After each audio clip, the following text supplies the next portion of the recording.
On entend souvent que pour rester en bonne santé, il faudrait arrêter de manger de la viande et adopter un régime végétarien. Alors d'un côté, on nous dit que la viande rouge est cancérogène, est mauvais pour le cœur, et de l'autre, on nous rappelle que les protéines animales sont essentielles pour rester en bonne santé. Alors qui a raison? Est-ce qu'on doit tous devenir végétariens pour être en bonne santé? D'abord, il faut comprendre que les régimes végétariens, ça recouvre plusieurs réalités. Certains excluent uniquement la viande, d'autres aussi le poisson, et les végétaliens vont plus loin, en supprimant tous les produits d'origine animale, y compris les œufs, les produits laitiers et même le miel. Selon une synthèse de l'ANSES, une autorité de santé française, les végétariens ont un risque plus faible de développer un diabète de type 2, ainsi que certaines maladies cardiovasculaires et cancers. Bon, il faut dire toutefois que le niveau de preuve ici est assez modéré. L'ANSES note aussi une possible réduction du risque de troubles de l'ovulation chez les femmes et de certaines maladies du tube digestif. Et encore une fois ici, avec des niveaux de preuve assez fragiles. En revanche, l'ANSES dit aussi qu'un régime végétarien pourrait augmenter le risque de fractures osseuses et de certaines malformations congénitales. Le premier point à surveiller si on mange végétarien, ce sont les carences potentielles. Les végétariens et encore plus les végétaliens présentent plus souvent que les non-végétariens des carences en fer, en iode, en zinc, en vitamine B12 et vitamine D. La vitamine B12 par exemple, elle est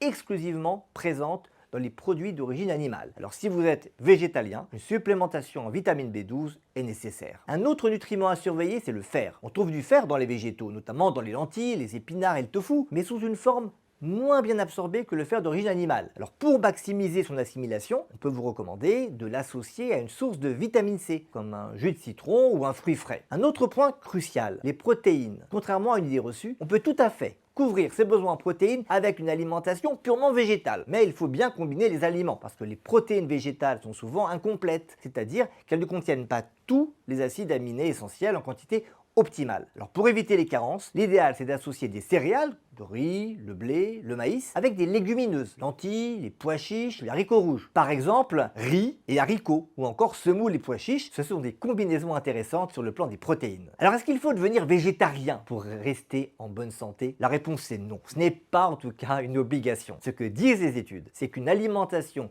majoritairement végétale, ça peut être bénéfique, mais ça ne signifie pas qu'il faut bannir forcément totalement les produits d'origine animale pour rester en bonne santé. En clair, le végétarisme, ça peut avoir des avantages, mais il n'est pas indispensable pour être en bonne santé. Ce qui compte, c'est d'avoir une alimentation équilibrée et adaptée à ses besoins.